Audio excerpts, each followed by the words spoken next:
We are live! Welcome to TRB Live, everybody. That's right. It's the Resistance broadcast, and I'm John, and that's James Baney. No, it isn't. That's James Baney. Me, over here. And mirrors are tough, but we are here to talk to you about Star Wars. And today's going to be an interesting episode because, you know, there's been a lot of hunger for these Star Wars movies that they're going to be making in a few years. And with that comes the rumors and everyone trying to be the first to get things right on guessing. And what comes first are production-based rumors because we don't know enough about the story to make up rumors about that. So we have to do the production rumors first. So we're in that phase now, and we're going to talk all about these rumors about when this Rey movie is supposed to be filming. So we'll get to revealed that. Your feelings have. Exactly. The greatest teacher, rumors are. Yeah. But thank you everyone for joining us live if you are, or if you're listening on your preferred podcast app. However you take in TRB episodes, we appreciate it. Thank you very much for listening or watching. And make sure you are subscribed to the show on your preferred platform. We are free on all audio podcast apps with your 2 episodes every week. And of course, youtube.com/@theResistanceBroadcast. And we have our Patreon. Of course, if you'd like to support what we do, keep the engine going and keep us working through 2024, we have patreon.com/resistancebroadcast, and you can go there and support what TRB does starting at just $5 per month. And we have a lot of bonus episodes there, commentaries, live streams, polls, chats, a Discord server, a lot of cool stuff. So an exclusive, I'm turning it to Elmer Fudd.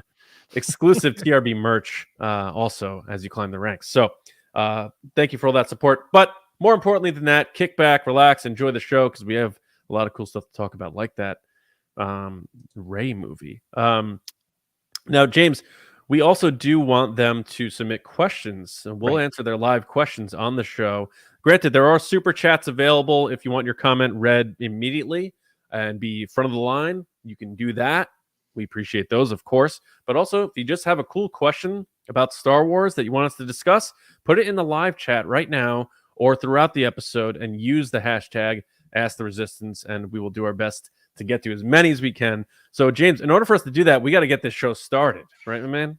Yeah, so I'm excited to get to that. But first, we are going to go to the Resistance Report. It's the Resistance.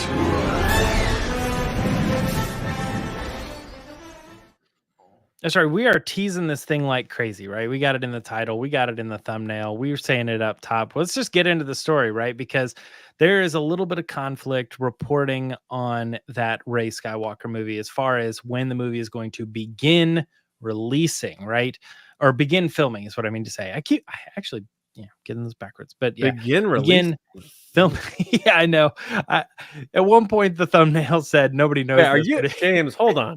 It said, "When will the Rey movie release?" And then I was like, "Oh no!" When will it start filming? Suggesting that Star Wars is going to release this movie a scene at a time in the theaters?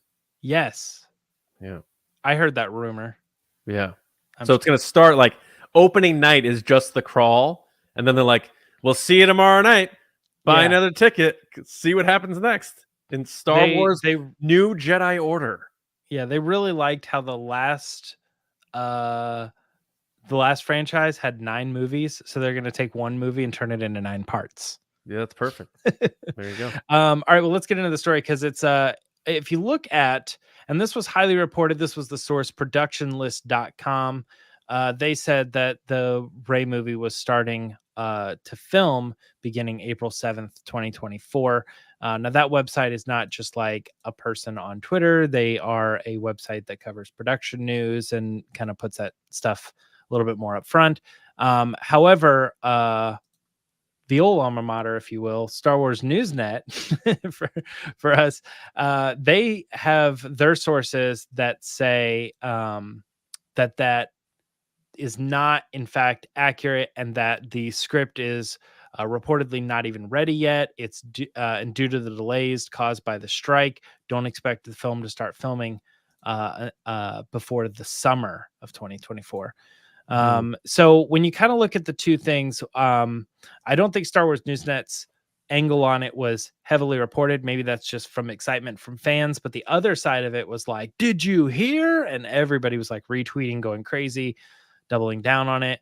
And I just wanted to kind of get your opinion on it, as someone who, you know, kind of looks at this stuff and pays attention to this stuff. And I don't know, what do you think? What's the story here? Yeah, I mean, so I think it's very easy these days to position a site or what have you as though it's connected to the industry, or that it's a, you know, a union based thing. And you know, productionlist.com does appear that way. And this site has been wrong about a lot of things about productions. I believe most recently, because I talked to Val from Star Wars Newsnet. I was like, I saw you guys said that this was bunk. Remind me, because I'm rusty. It's been a year since I've left. I was like, is this one of those sites? And he, in other words, just said like, yeah, you know, they were recently wrong about The Last of Us season 2 or whatever. And then I looked back and I jogged my memory, and they've been wrong about a lot of this stuff. So what I surmise about this productionlist.com is, you know, there was rumors before the strikes and stuff about that this movie was going to start filming in April. I think they just grab onto that stuff, slap on the other factual things we know about it in the summary to make it look like it has weight. And then they put certain stuff behind a paywall for you to find out, you know, this particular info, that particular info. So I think it's a very tricky positioning that they do there. And it's possible that they're just right because of the other rumors other people had said about this a while ago. But that, like you said, then you have Star Wars Newsnet comes in and they're saying that their sources are saying the script's not even done and it won't go into production well into summer. So I'm leaning towards that it's probably not going to start filming in April. I mean, that's only less than 4 months away. April 7th, or 4 months from today, April 7th. And that does seem a little too soon. And it wouldn't shock me if maybe that was the case initially and the strikes did push things back. Because if we're all being honest, you know, you and I have talked to people who are in the industry, and you know, hey, what really goes on during the strikes? Are people still working on their stuff? And they're like, yeah, they're always working on their stuff. They just can't talk about it and they can't share it with colleagues. That's where it seems like a lot of the holdup happens and these delays when people are developing scripts and stuff. So it's very possible Stephen Knight was plugging away during the script on his own time, but he wasn't able to collaborate with Lucasfilm on it. Obviously with Dave Filoni's new role and involvement. So I could see that maybe if it was an April thing, and whoever initially reported that, whether it was like a Jeff Snyder, I don't know, who knows, but maybe it did get pushed back a few months, and maybe that's where, you know, Star Wars Newsnet's hearing this whole summer thing. I do think the movie will start filming next year. I think you and I talked about that on a Will of the Force question not too long ago. Yeah. But to me, it does feel like April's a bit too soon on this one. So I think if they still start filming in the summer, that should give them still enough time to make that first spring/summer 2026 release date. So I'm going to say that I believe this is a false thing that's just gained steam because Production List puts it out, and then all of your big viral Star Wars accounts take it. And even like some news people, like leakers, I'm not going to name names to make them look bad, but there's some leakers who have been, you know, obviously right about things in the past, and they tell people, look how right I was, remember this, remember that, who also reported this April 7th thing. But I don't think it's real. I don't think this thing is going to start filming in April. Where are you at? I actually think you're right. Or I think that, you know, that this is sort of a pool for specific information. But I think the thing that you're the most right about is the fact that this may have been at one point the real date.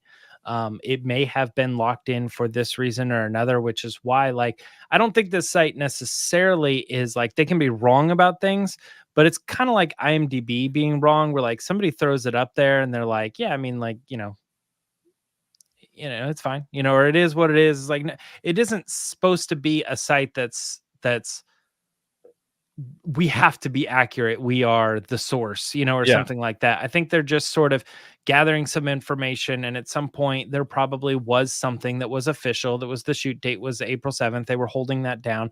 I mean, a lot of things actually do officially get locked in and booked and then pushed. You know what I mean? Like, it's like, remember when like Celebration got moved or something, you know, it's kind of like, it's maybe, I don't know, that might be a bad example because I don't remember exactly how they roll out dates and stuff, but it's kind of like one of these things where like, we know it's happening at this time of year and then it gets moved back. And then it's like, or actually a better example, they've always said the Star Wars movies originally, they remember they were supposed to be like in the spring, in May or whatever. And I don't think we ever got like a day, did we?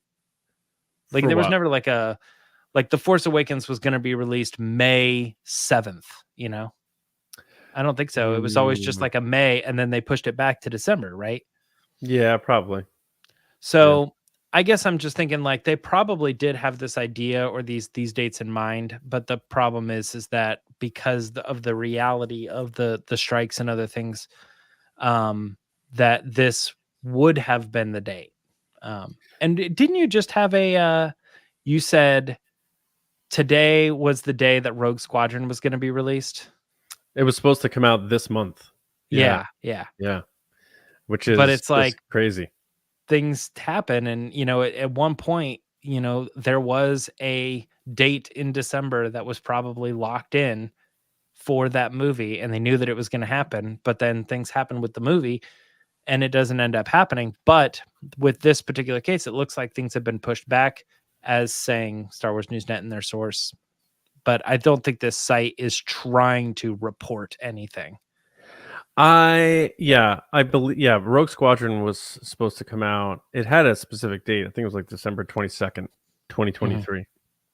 But yeah, I think this site is misleading people on purpose. That's just how I look at it. I don't know how. Oh, you actually think it is on purpose? They're doing this to get clicks? No. Well, yes, I do. I don't think they're making these up though.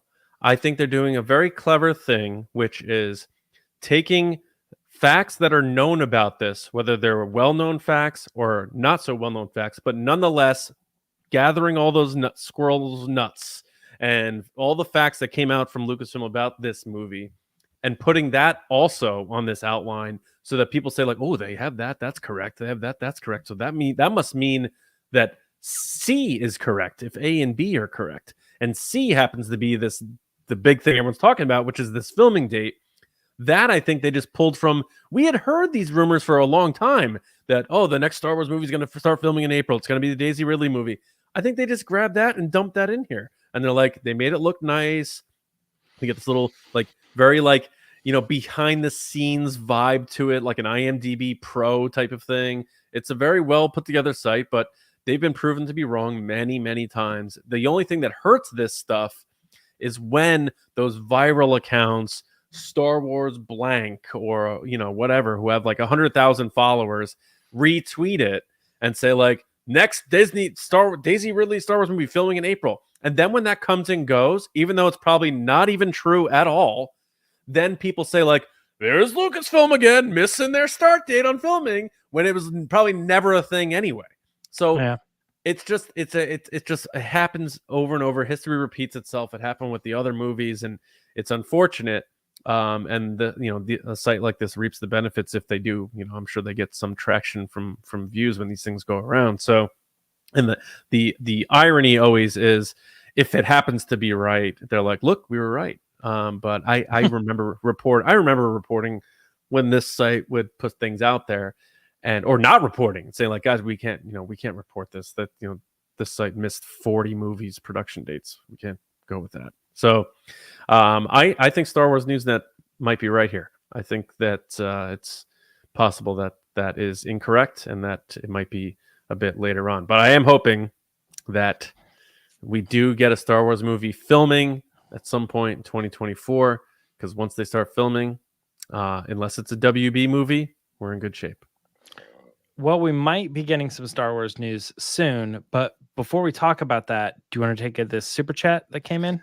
Let's take a look at it. Yeah. So Right. we have Nerdy Seb coming in. Thank you very much. Sebastian, I believe, is your name. And Nerdy Seb said, been a while, couldn't catch any lives, but have been listening to them when I have a chance. But keep up the great work. Thank you. Appreciate it. Yes, thank Thank you. you very much, man. That's a That's cool so awesome. helmet. It's like a Yes, skull. that is cool. Thank you. All right, James, we have a story that sort of connects to this a bit. So Yeah. let's check in with that. Well, according to Jeff Snyder on the hot mic, I'm going to quote him. He says, I wouldn't be surprised if we got Star Wars news this month. I do think that there are some things lying in wait, possibly casting news that's already done. I think the Daisy Ridley movie has its leads already, and it is just a matter of time before a reporter finds out. So this makes me kind of think that he knows, but he isn't going to say it because he wants somebody else to double what he's heard. Oh, I see. You know what I mean? Because he can't confirm with that source, but he believes that source. So he's using it as a way to say, I think this is going to happen. Possibly these things specifically. When somebody else hears what I just said, and then they feel more confident about it, they can ask me, they can take the story, that's fine. And I will then back them up that is true. That's also what I heard. So I think he's waiting for somebody else, and he's giving the reporters, everybody else, a wink to say, I heard something. If you heard something along this line, reach out to me. Yeah. In my experience with this type of stuff, because there's been times back in the day when I was reporting on stuff and you would hear something, but then someone would say, like, you can't report that though.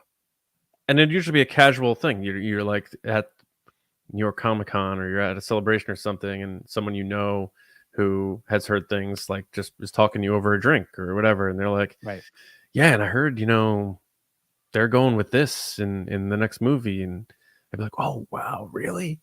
And they're like, yeah, but you can't, you didn't hear that from me, whatever.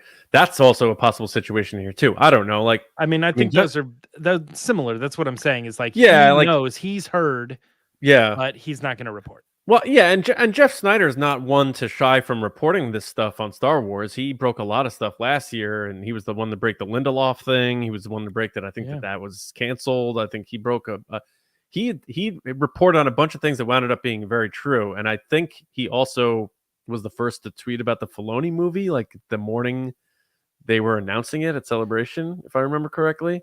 I also remember him saying that there was a falling out between Kathleen Kennedy and John Favreau and stuff. And that, who knows? But yeah, the things that he did report did wind up being accurate. So I think if he was able to, he would probably report on this. So it's got to be one of those situations we're sort of talking about here. But John Roca's welcome to just hit me up and let me know the truth. But but yeah, that would be really cool. That'd be a nice little Christmas gift, holiday gift for Star Wars fans, being like, boom, here's who's going to be in this movie. Whether it's going to be one of those types of situations like how Kenobi was or Mando was, where it's like an actor this week, an actor next week, or if we get that Brady Bunch tic-tac-toe Hollywood Squares block where they're like, boom, boom, boom, boom, boom, here's everybody in the movie. Ray, Daisy Ridley right in the middle, maybe a John Boyega top right, and then you get a famous actor he didn't think was going to be in it, and everyone's going to be like, oh, Idris Elba is going to be the villain, and you put him down the bottom left, and then over the top in Comic Sans, which is the font they're going to be going with, you put New Jedi Order, correct, at the top, which is going to be the official title of the movie, of course. Yeah, because it's very creative. I don't like your Comic Sans choice. I would go with Helvetica. Whatever it is they use for the Garfield. Garfield's good. You know what I hear does well from a box office perspective? Papyrus. Always solid. It's why they bundle it with every Microsoft package, you know. All these big movies that come out that have papyrus as their logo make billions of dollars. They're all called Avatar, but still. Yeah. Yeah, both of the movies. all both of them. Oh man. Yeah, so I think we're both on the same page here. Would you be fired up to get some news here? I doubt it would be from official like StarWars.com. See, that's unless their hand gets forced, but like a Hollywood Reporter, Variety saying like, or even Josh Horowitz, someone's being like, I heard blank is going to be in the new Rey Star Wars movie. You know, I feel like they always drop the ball when it comes to casting and giving us and feeding us that information properly. They used to do it more often. It used to be the StarWars.com like, hey, guess what? Rian Johnson's doing another movie, you know, and they used to like lay it out that way. And now they just straight up don't. But the thing that I think would probably solidify a good presence for this movie would be if we got a video of John Boyega right before Christmas saying I'm in the movie, I'm excited, I'm coming back to Star Wars, get ready, you know, and he's doing his John Boyega thing. I feel like I'm getting a little hyped right now thinking about it. I know. And then you have that video and you have people like talking about it Christmas Eve, Christmas Day with family and being like, did you see the video, John Boyega? It wasn't just like a picture, you know, it's like, dude, you got to check this out. You know what I mean? They show them and they're like, oh, Star Wars, like they getting excited again. And it's that Christmas time vibe that we're not actually getting from Star Wars, but we've kind of become accustomed to it. So during this time, wait a minute. I think it would be smart for them to drop something really cool and really fun. What if does your lightsaber still work? That one back there? The purple one? Yeah. It does, but it's not, the batteries aren't in it. Okay. Do you have a working lightsaber around? I might have the dark saber. Okay. We can work with that. We're going to workshop a John Boyega announcement, a dramatic reveal. So keep the lightsaber off camera. Okay. What are we talking about? You're John Boyega, just like you said, like saying like, I'm coming back in the next movie. And then the very last thing he does is show the lightsaber and turn it on. So then it shows that Finn is going to be using a lightsaber. Oh yeah. Yeah. So let's workshop that. Let's do a little quick little. Go ahead. So this is John Boyega impression. Yeah, you don't have to do his accent or anything. You're just hey, it's your boy John Boyega. We'll use deepfake and we'll get AI to do the voice. I'm right off the set of Pacific Rim 3. Yeah, right. Anyway, yeah, I'm coming back to Star Wars. Yeah, people will lose their mind. Get ready for Jedi Master Finn. You know, he does this whole thing. There it is. Yeah. But yeah, I think fans would get very excited. People who are upset would get very upset, which I like. So I think that's the way to go. I think that'd be really cool. If anyone, that'd be such a very shocking, surprising, and incredible reveal if he was the one to be like, check out who's coming with me. And then they bring up the block of all the other people. Or if he does that and then he reaches over, pulls over Oscar Isaac. Like, I just thought the same thing. Yeah. We're all back. And Oscar Isaac has his X-Wing helmet on. We're starting to think here. Disney, I think we're starting to dream. We're starting to dream here. Let us do your dramatic reveals. Because remember how I had such a missed opportunity with how they sort of revealed the Obi-Wan Kenobi series by bringing him out first and then being like, there's a Kathleen Kennedy's like, there's a rumor that you might be coming back. Is it true? And he's like, yes. That's how you reveal Obi-Wan Kenobi. Anyway, D23, come on. All right, so we think that we might get some news this month. I mean, who knows? Keep your eyes open. Don't expect anything, but if we do end up getting any sort of casting news, that'd be exciting to talk about and try to start speculating on who they are and what they're doing, unless it's someone like a John Boyega, who would be a very nice welcomed return for me anyway. Yeah. Do you have anybody like off the top of your head that you would like to see as because I don't want to say villain, because teaser, we're going to be talking about villains on Monday. But We are the big villain problem. I'm interested to see, is there someone you'd like to see in a Star Wars movie, positive, negative, like as a villain, as a teacher, as a, ace pilot, something? Sean Anybody off Bean, the I top think of would be your great. head? You always say Sean Bean. I don't know how they haven't gotten him. Sean Bean's amazing. Yeah. Otherwise, I don't typically like big stars. Like there's a certain tier of star I don't think I want to see in Star Wars. Like Tom Cruise or Tom Hanks, like just those people. Anybody named Tom? Well, Tom Hardy was already in Star Wars, but he was deleted. They got rid of him. Oh yeah. Yeah. What about Tom Hiddleston? Tom Hiddleston. Yeah. Who's the other? Who's the Tom in the Spider-Man? Tom Holland. Tom Holland. Yeah. Yeah. No, I've had enough of that guy. Yeah. How about you? Any Tom actors that you would like to see chop it up with Ray and the gang? Like you say, Tom Hardy. You think he's too big? You think he'd take you out of the movie? I think he's too. I think Tom he's a Hardy. Good, yeah. No.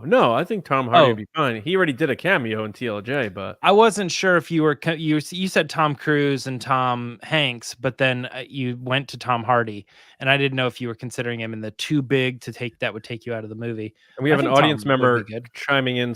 His name is Tom, and he said, "No chance for me then." So I'm sorry, Tom. Yeah. Boo, get out of here, Tom. Just kidding. So you say Tom Hardy would be your pick? We're naming names and I'm on the spot and I see Tom Hardy and I go, look, I don't think he's had very many bad performances where people are like, yo, really phoned it in on that one. And I think he's just enough of a go all out actor that he can hide himself a little bit. It's not like Jason Sudeikis showing up and it's like, hey, it's Jason Sudeikis, he's always doing his thing.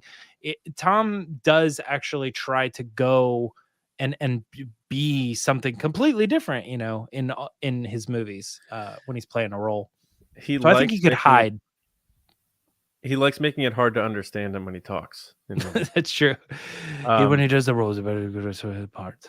He did play an alien villain in a Star Trek movie back in the mid 2000s or something like that, I believe. So, oh, really? Like in First Contact? I don't know. I don't really. I'm not a Star Trek guy.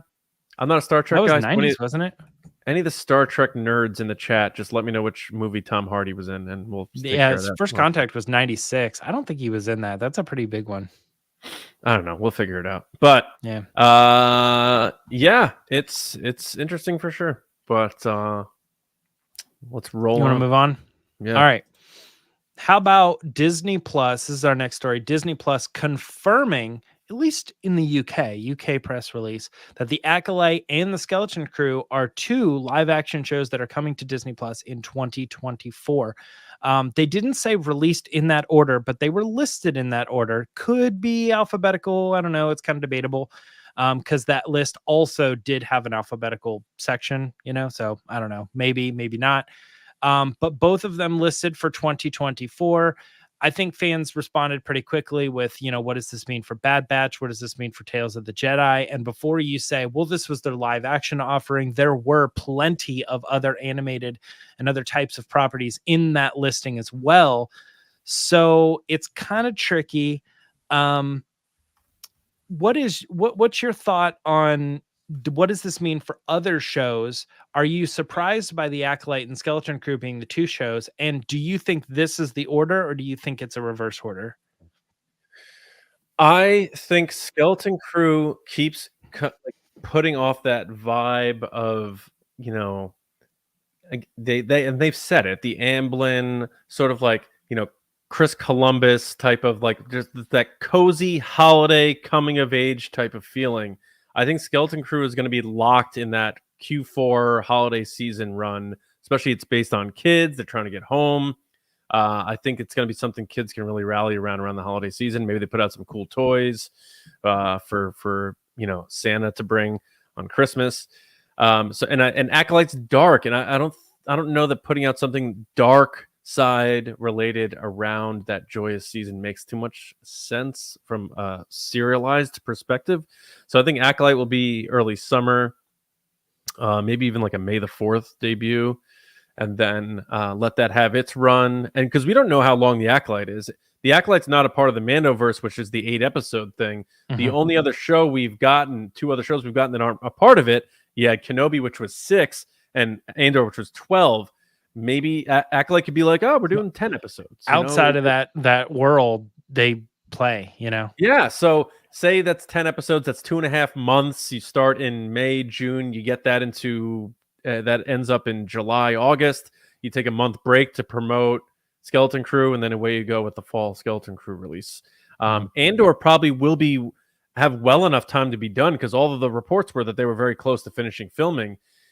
It might just be moved because of they don't want to pair it too close up to Acolyte. Maybe they couldn't fit it in between Acolyte and Skeleton Crew because it is 12 episodes. That takes up 3 months of your time unless you do a double episode release. So it could have just been for the sake of that. And also 2025 might be pretty wide open for them because there's no movies coming out in 2025. And they're going to need 12 episodes. They can spread it out. They have a celebration still early in 2025 in Japan. They're going to want stuff to promote there. Having Andor available to talk about at that time works there for me. And then before you know it, it's 2026 and it's back to movie time, hopefully. So this all sort of makes sense. I know there was some confusion with people saying like, oh, well, what happened to Tales of the Jedi and Bad Batch? I believe this was just talking about new shows that is not a second season or whatever, and particularly live action. So that doesn't mean at all accounts, I believe we are still getting Tales of the Jedi and Bad Batch season 3 next year as well. So keep that in mind. I mean, I can't go on you said if it's just a list of new shows coming to Disney Plus. I don't remember looking at the list in detail, but definitely not just live action, like, because they had a lot of. Oh yeah, right. And then I have to thank Andrew Staley was the first, and many followed him. The Star Trek folks are here representing. It was Star Trek. Star Trek Nemesis was the movie that Tom Hardy played in Alien Villain. So thank you, Andrew, and everybody who signed in to educate us non-informed on Star Trek. All right, so what do you make of all this? Because you also had. Did you talk about the other part, the Bespin Bulletin part? No, we'll get to that in a second. Because right. my thing is like, I look at this and I see a lot of, because I think we had spoke privately, or not privately, but in an episode about how we think the shows are going to shake out in the next couple years. And I wrote out my list, and I put Skeleton Crew before Acolyte. And I think you sort of said the opposite. And it now, because this report came out, everybody was like, well, that confirms it. Acolyte first, then Skeleton Crew. And I'm like, what is going on here? Skeleton Crew has already been promoted. Like, they've already released some footage from it. They've already talked about it. And the Acolyte is actually just, we know about it. It was shown at Celebration. But like the other stuff has actually been like coming soon, and they showed, footage of the show briefly, very briefly, but at least it feels like it's in the works more than the Acolyte. And I don't disagree with the way you laid it out, is like, this feels like this season, this feels like this season. But to me, I think you put the Skeleton Crew, the kid related show, in the summer, and let the kids be able to watch it with the family without a fear of like, because if they do the same thing they did with Ahsoka, which they might not, but if they do the like, it plays at like 9 p.m. and they want the kids to be watching when they air the episodes, then they'll probably have to do it in the summer, because they would want kids to be up and able to watch it instead of in school. And then the opposite of that being the Acolyte is, I think if the Acolyte is actually a more like serious film, style of Star Wars, that they would want to push that to the later, not like like the Oscar bait area, I know that it's not an Oscar, but what it still is it's still pushing that that's sort of like when the really high end film comes out, take it seriously, remember us, because as soon as we get over to the next year, you can start voting for things for your consideration. And all that. Yeah, I think Well, that's kind of the season where like the more serious stuff comes out. That's interesting, because I wonder if, because Skeleton Crew was supposed to come out this holiday season, if they had already developed the approach to presenting it from that perspective, and all That's they have to do is change the one date instead of it saying, 2023, 2024, and it has that sort of holiday wintry vibe to it. I'm still sticking with that. I get your point of view with the kids, and they have to go to bed for school and what have you. In the summer they don't have to, but I still just feel like Acolyte vibes more with, actually, Skeleton Crew vibes more with holiday season time than the Acolyte would. But we will see. I'm sure we'll find out soon enough.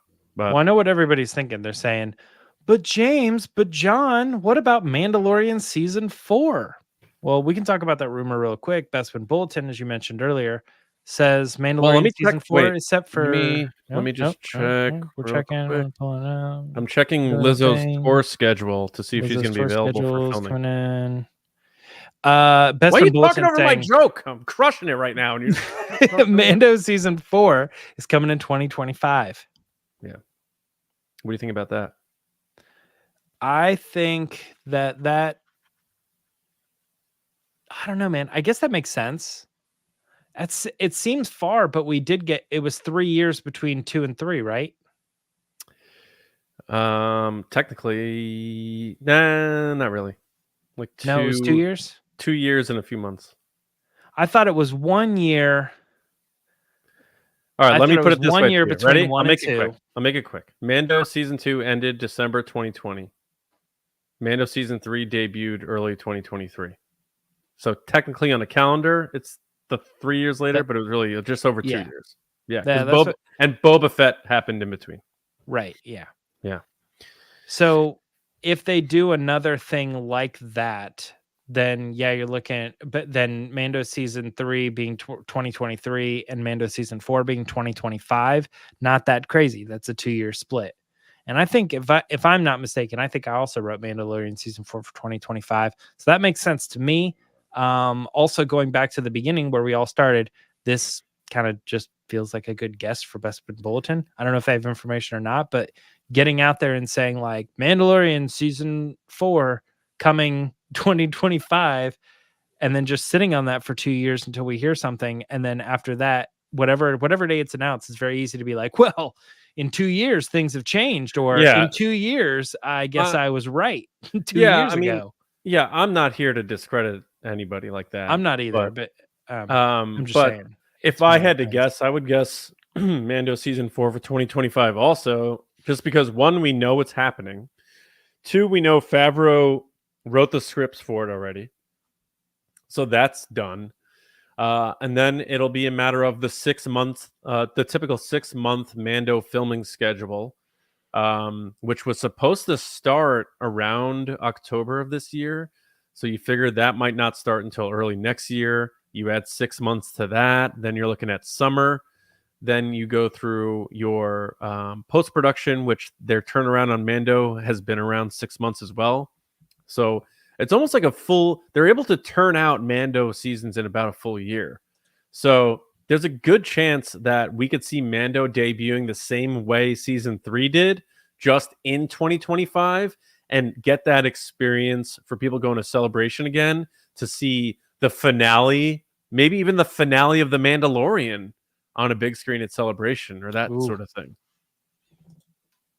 So I think Mando 2025 is a no-brainer, because again, they need, like, right now on paper 2025 is blank for Star Wars, because we know what's coming out next year. We know the earliest movie is scheduled for spring 2026. 2025 is pretty open. They need to fill stuff in there. Mando makes the most sense, especially they got to get that done so they can get Filoni's movie into production, and they need stuff for Celebration, and to promote that year. So I think wrapping up Mando before they get back to the movies makes a lot of sense. 2025. When I saw that, I was like, yeah, that makes perfect sense for Mando to be Mando 4th, 2025. Mm-hmm. Yeah.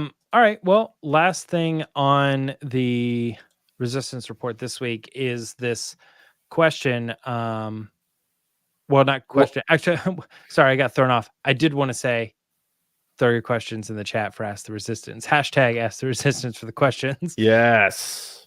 Because after we talk about this last little thing, then we're going to head into Ask the Resistance. So now might be your last chance to throw a good question in there. We'll get to it. But if you want to do that, like I said, go to the chat, go to the live chat, and put in your question with hashtag Ask the Resistance. Yeah. But let's talk about this Natalie Portman thing, because she was on the Andy Cohen show. Yep. And she was asked by some fans about, now that these people have come back to Star Wars and that seems to be a thing, is there any chance that you would want to return to Star Wars either? And her quote exactly is that she's open to it. And then she recounts some, fun times that she had with Star Wars and how magical it sort of was to be part of the world in general, which is always good to hear. I don't have the best memory, but I kind of remember her coming off of, and I think a couple other people as well, sort of like, oh my God, that was a horrible experience. I'm so glad I got out of it. Is that accurate or not? Is that what you remember? Is that the vibe you got? Yeah, I mean, and things change, so I don't get hung up on something like Totally. a 21-year-old Natalie Portman Right. says versus a 42-year-old Natalie Portman, But yeah, I think she said she had a difficult time with roles after the prequels because the prequels were pretty maligned and they thought her performance was wooden. And, there was the whole back and forth about like, well, it was the dialogue, it wasn't her, and, all that stuff. But it's funny because these two fans asked her, they bring up Hayden Christensen's name to her, which I found very interesting. And she's like, well, with him returning as Anakin Skywalker, and just hearing a fan say Anakin Skywalker to a 42-year-old Natalie Portman, just like it messes with my brain. It's just like sounding kind of crazy. Yeah. They said Anakin Skywalker, Hayden Christensen, Padme Amidala. Yeah, the whole thing. It's like all of it. Yeah. I think she was just. I bet she's probably open to it, because I think she doesn't take things as seriously these days because she's already accomplished a lot now. Whereas when she was coming out of the prequels, it was, I'm getting my career started here. I want to get into serious films, dramas, maybe win some awards if possible. She's gone through that now, and she's coming out the other side where she's doing things like, she did Thor and those sequels even, and playing, Lady Thor or whatever the official name is for that. And I think she is having more fun with being an actor. And I think with that comes the idea of, maybe it would be cool to revisit that. But I think more than not, her reaction to this is more just being polite about it, and not trying to come off as dismissive, like, oh no, I'm beyond that now or anything. My question is though, where would it fit? Like, yeah, they could do a Padme flashback, I guess, but then you'd have to de-age her. Like anything she would be coming back for, if it's as Padme, would be a very brief thing. We're talking about in a vision or something. And we had speculated on, I think on the podcast, we said like, will Natalie Portman appear in the Obi-Wan Kenobi series in a flashback? And we all were like, maybe, that could be. It would be that sort of thing because there's no like Padme series to tell. They did 3 books about Padme already. Mm-hmm. I just don't know what they would be able to do with her beyond a brief cameo in a vision, in a dream, and then that means, who's having that dream? Are they doing more Anakin stuff? I don't see it happening at this point. Could be voiceover. She might not want to do but that. But then at that point, are they like, yay, Natalie's back? It's like, not really. Yeah. It's not the same. So I think it's a nice thing of her to say this. I like when people, do embrace this stuff, especially after being pretty vocal about having a rough time with it after the fact. But I don't think this is going to turn into anything. And if it does, the only thing that concerns me is that they would do it just to do it. and I don't think that's a good reason to bring Padme back. I'm not sure what it would do for the story. We all know the impact that she had on Anakin. I personally don't see it. I know that might bother people who've been hoping to see her return, but it's nice for her to say this, but I don't think much is going to come of it. Yeah, I think, you know, we recently got the Harrison Ford, like, he wasn't a Force ghost. It was sort of this vision thing that they did in the memory. And I was like, so how could they tie that in? And the only thing, I mean, the only connection there is like her to Luke or Leia, and obviously that doesn't work. I'm really hard pressed to figure a way to do it. We're seeing some comments, as it just pulled up right there, a what if series, and then you could do like a what if she never died, and you could have Hayden, and you could have Ewan, and you could have Natalie, and like, if they went that route, that sounds awesome and that sounds cool. It's so beyond what Lucasfilm does with their stories. And I also feel like it would get respected very little, because it would be this whole like fan service, the show, you know, like it almost serves no purpose. There's no point to watch it other than you just want to like relive in the nostalgia of the prequels, because it actually adds no weight to the real story.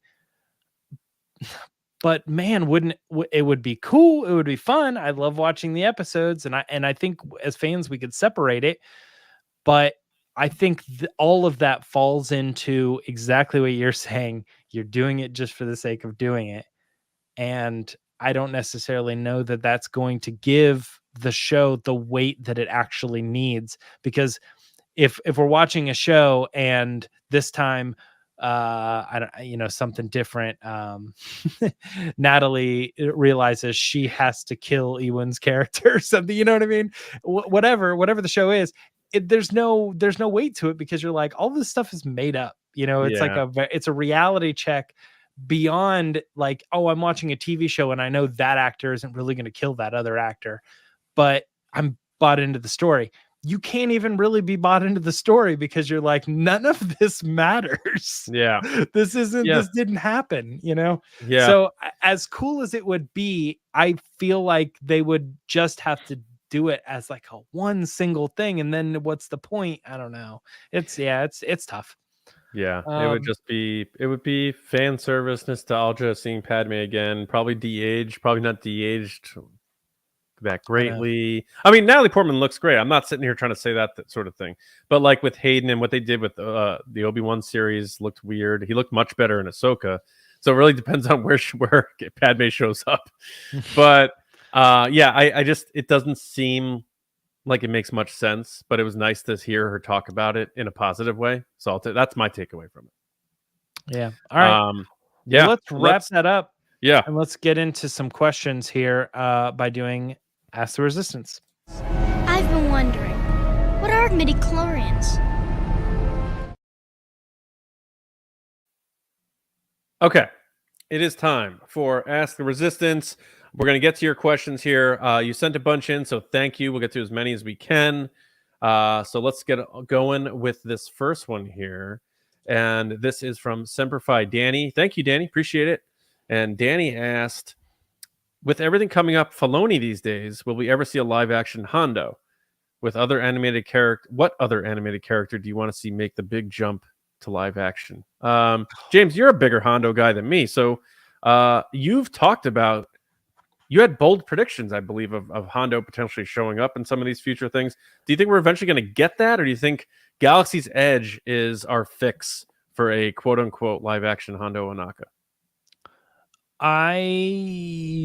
Okay, if you go back on my predictions, I think I said that I think a good spot for Hondo to show up would be Skeleton Crew. I think that would be the lovable, have fun, like, oh, I'm this guy. And I think part of the reason I'm thinking that is because they did that with Rebels. and this is a Dave Filoni thing. So what did Dave Filoni do with this character who was like a pirate and evil, and he was up against Obi-Wan and Anakin and all this other stuff? He turned him into just like a lovable character that could really, I would do for that boy, I would do anything, and just this good, wholesome character. If you wanted to take that character and do what you did with him, but to a bigger audience, I feel like Skeleton Crew is the answer to that. It's piratey and it's got the kids involved, and you could bring that character. And how would you do him in live action? He may look weird. Well, as I'll remind you, he's already shown up in live action at Galaxy's Edge. He's not just animatronic. There have been maybe just the one, but at least one occasion where he was. They did him in full outfit and they brought him out, and he was there for at least the opening day of Galaxy's Edge. Good enough for on film though, or good enough for theme park? That I don't remember, but I mean, regardless of the answer of that, they would make him good enough for film. I think they would just do it. The tricky thing would be like all of his dialogue would have to be replaced, but I mean, that's not impossible. I mean, it wouldn't have to be, but I mean, the person who does his voice is a very prominent voice actor. Jim Cummings, I imagine, would do the voice. That's what I'm saying. Yeah. That would be one thing, is they'd have to like overcome that aspect of it. Any other animated characters? I don't know. What do you got? Off the top of my head, I can't think of anything. Meeber Gaskin. No.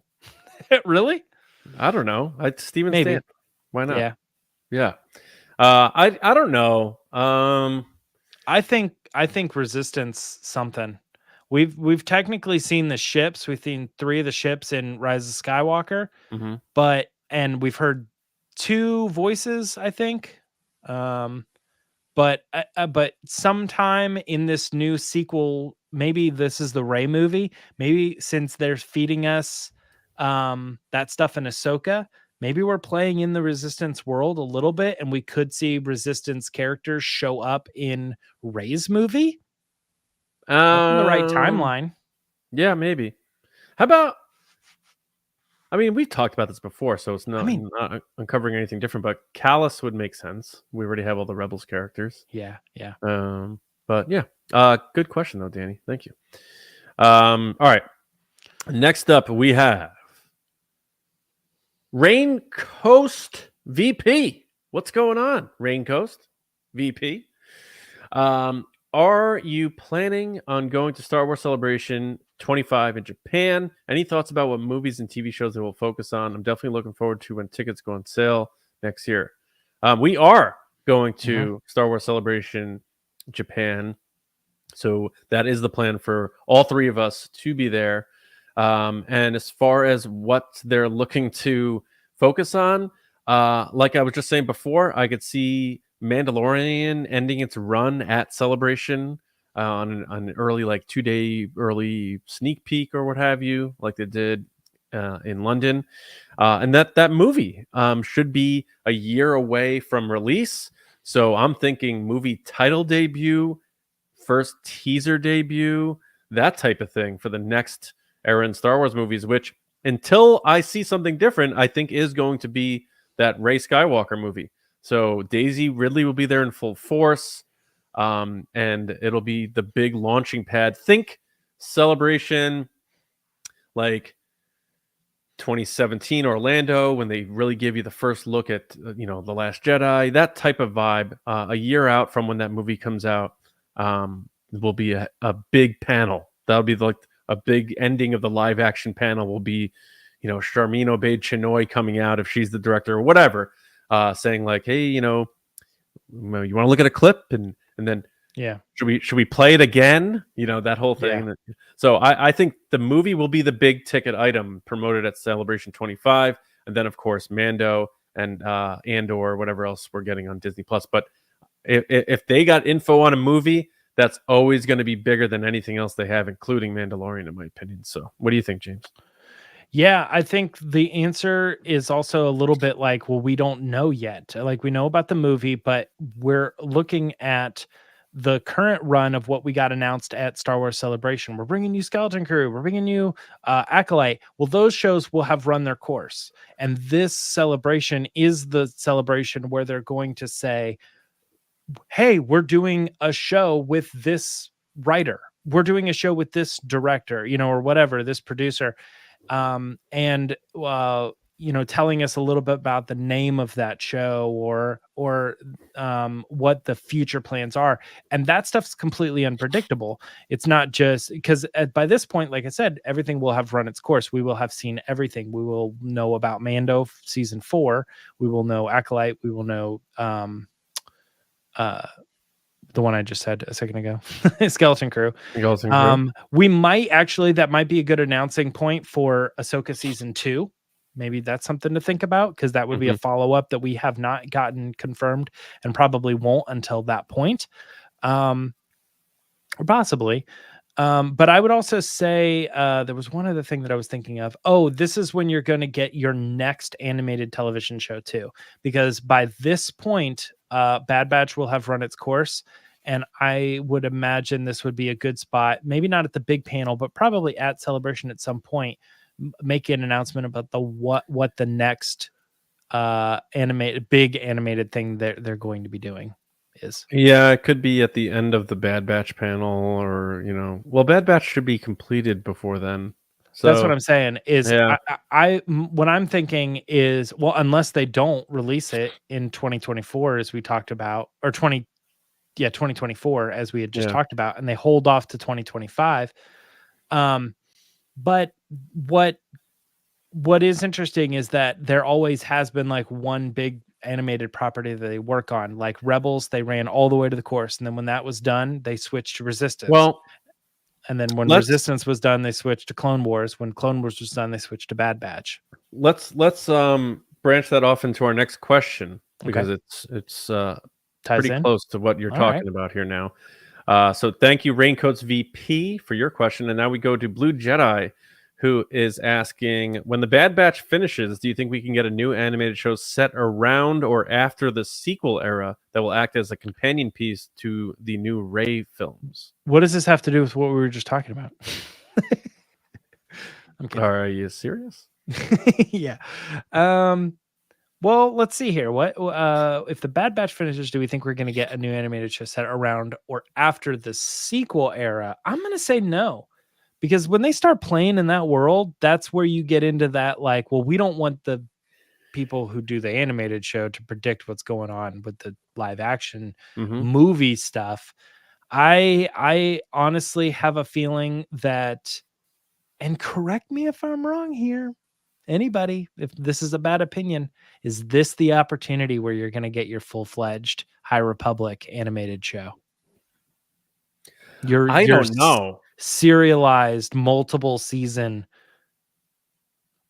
Here's the thing. Adult-based show, Here's the thing about Star Wars animation is, I mean, the argument was made, or criticism was made about the live action stuff being too close to the old school Star Wars stuff and the Skywalkers. The animation hasn't branched out that far either. Everything is one step away from the Skywalkers and the Galactic Civil War, Clone Wars, Rebels, Resistance. If they're doing something new, like you bring up a High Republic show. I don't know how popular the High Republic is. I know how popular it is with diehard fans who read Star Wars novels, but I don't know how popular it is in terms of, we are now going to do a High Republic TV show. I would love to know. I honestly have no idea, because if my brother, I don't even think my brother watched Ahsoka, let alone is he going to be reading High Republic books and then watch a High Republic show. He's definitely not going to do that. And he's a casual Star Wars fan. He will go see every Star Wars movie, all that stuff. I think they still need to figure out how wide they can cast the net and still bring a lot of people in to warrant the budgets for these types of things. So do you not think, though, that is the way that they widen the net, is like, like people saying Mandalorian culture not that popular. Does anybody even know who Bo-Katan is as a character? And it's like, well, once you do it, then what the bigger you get, you raise it up to animation, you raise it up to video games, you raise it. I mean, not that those are that's the order, but you know, you raise it to the TV shows, you raise it to the movies, right? Whatever it is. Once you once you take that thing to the next step, like if they did say the next big movie was going to be a High Republic show, then I think that the books sell more. You know, I think it makes people more interested in that era. I think, and not saying like, well, this is a failure of an era because nobody really cares other they're than a in small group no of people. position So to why take would we risks. make it bigger? They're not in a position to take risks. They're in zero position to take risks. They had the thing about the Marvels. You come off of $1 billion movie with Carol Danvers, Brie Larson, and then they're like, all right, we're going to do a follow-up. We're going to add these new characters in it. She's back. That movie bombed. Like bombed. And people are going to say like, oh, it's because of the marketing. It's like, okay, well, you know, Barbie wasn't marketed either, and neither was Oppenheimer. It's like, whoa, Barbie was definitely marketed, man. We praised the marketing on this show. No, they're saying Brie Larson couldn't go on and promote the movie on Jimmy Fallon and stuff. And it's like Margot Robbie couldn't either. She couldn't say a thing about it. They had viral marketing. I get what you're saying. A lot of it was fan driven and buzz and word of mouth. But Margot Robbie wasn't playing beer pong with Jimmy Fallon on a Tuesday night. You know? I get you. So yep. I don't know. Like they can't just be like, oh, the diehard Star Wars fans read these books. We're gonna make a High Republic movie now. That's just not gonna happen. And it's just like that's just the reality of it. Now, to Blue Jedi's question, an animated series set around the sequel era. I'm kind of with you, James. I don't think they want to muddy the blank canvas they have that soon.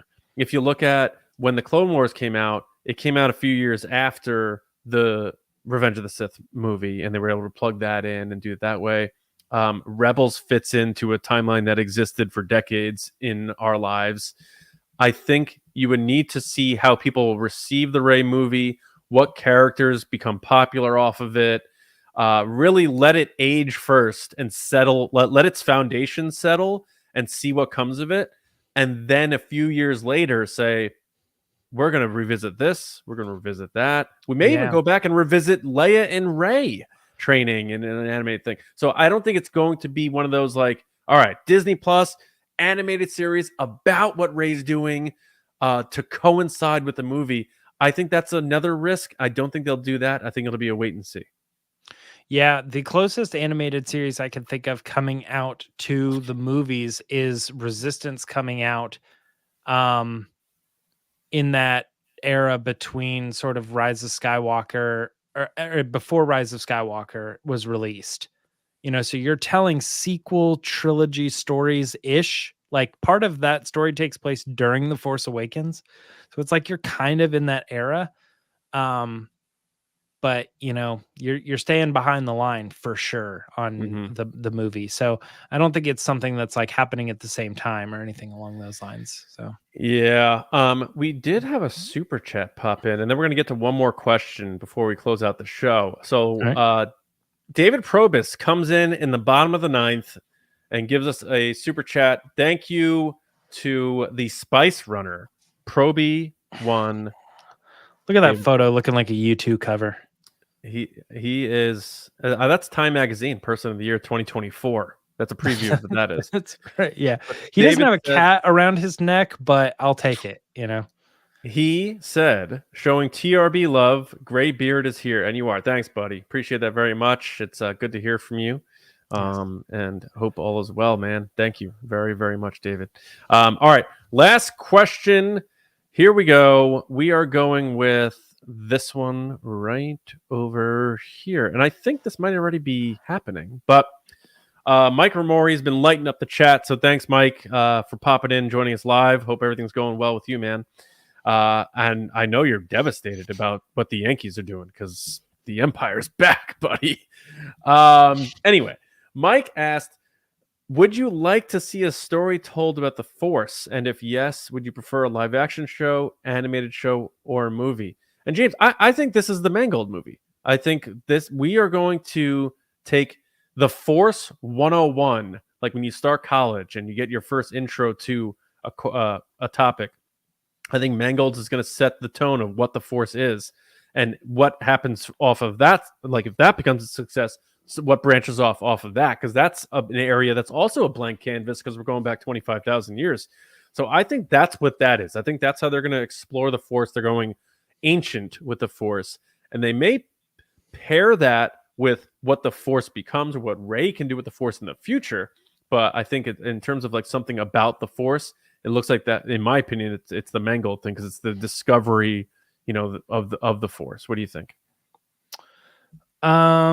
Yeah, I think you're right. I always forget, is the pitch for Mangold the origin of the Jedi or the origin of the Force? The Force. Yeah. It's the origin of the Force. He wants it to be biblical. He said the 10 Commandments for Star Wars sort of thing.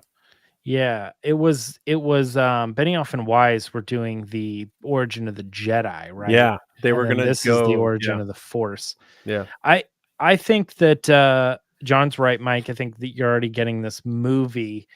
If given the option, though, like let's say we didn't know it was James Mangold or that hadn't been announced, do you think you would have preferred the show in a movie still? Do you think that's the perfect place for it? Do you think it could live and breathe better in a show, whether that be action, live action, or animated? This might be taken the wrong way by some people. So I hope it's not, because I'm well intentioned on it. But I think parts of the problem with serialized live action shows is, I'm not saying filler, but they stretch the dough out a lot to fill time on these things. And like a scene in a movie that would take 90 seconds of screen time is a 40-minute TV show now. And I get why people like that, because you can get a lot of character nuance and relationship building that a movie might have to cut corners with. But I prefer the movie.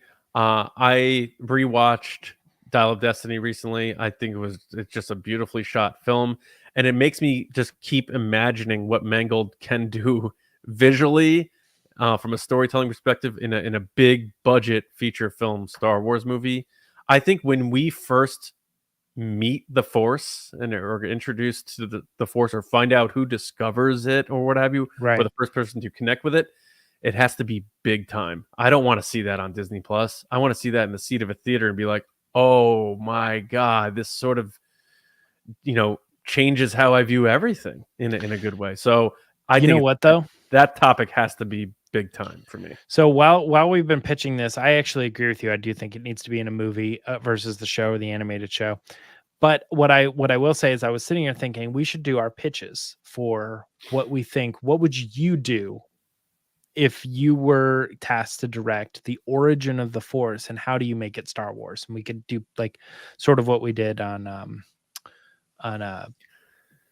Children of the Watch, kind of give like a pitch for what we think our movie would be like. But here's the thing, is that I'm actually curious. I think bold prediction here, that we actually don't see the discovery of the Force in a movie theater.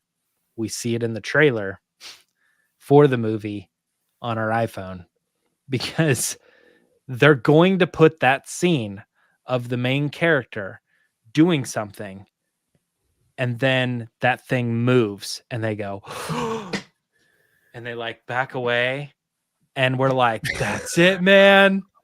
The discovery of the Force, there it is.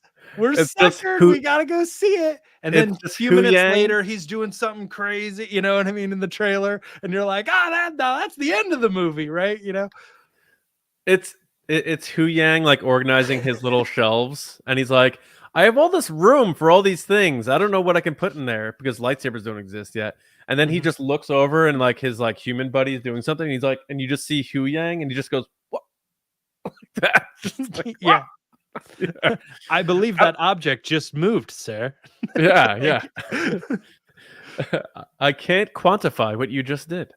Yeah. I don't know, but yeah, Mike, I don't know what your thoughts were, or if you hate James Mangold and you've erased him from your brain, or if you like, or if you are reminded of that fact and you like that it to be there. But Definitely everyone who submitted a question and everyone who, give your shot at these questions in the comments, let us know. I'm doing a bonus. It wasn't even a question, but I want to ask you, the Resistance, this question.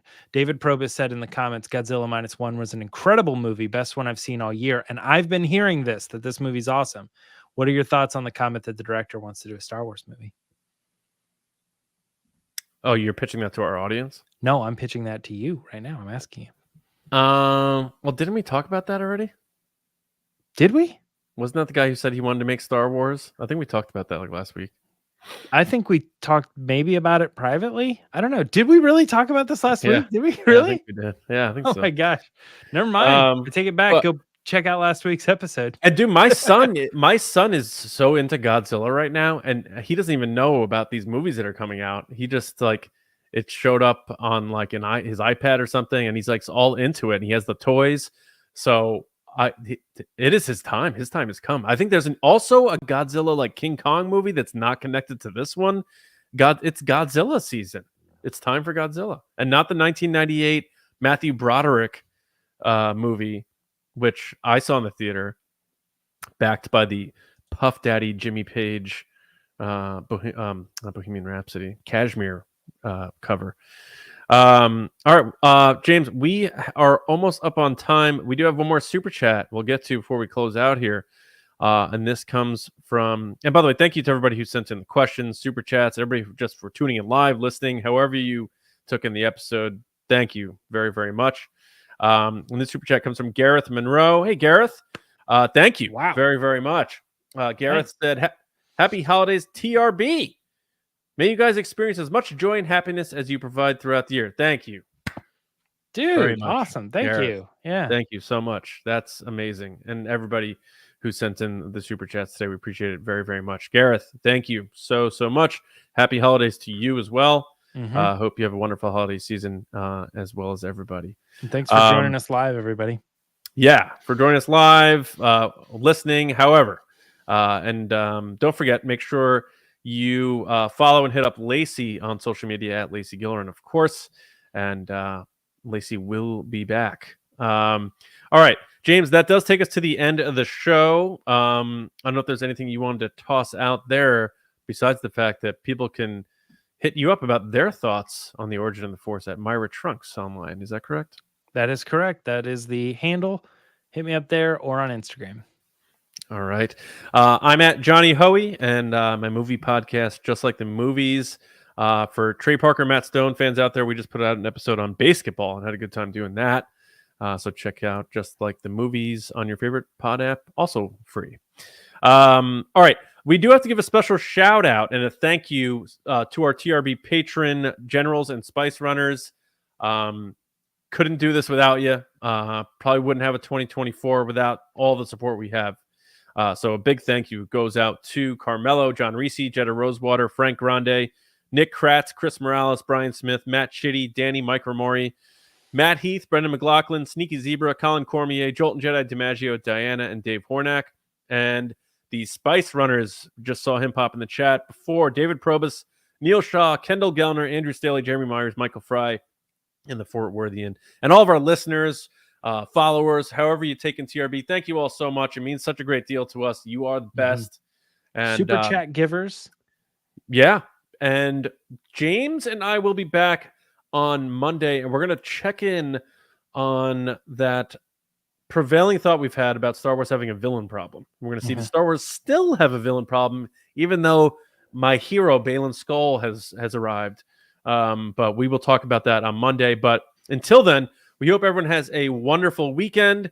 Stay warm, stay healthy, stay happy. And until next time from us here on the Resistance broadcast, as always, we'll see you around, kids. See ya.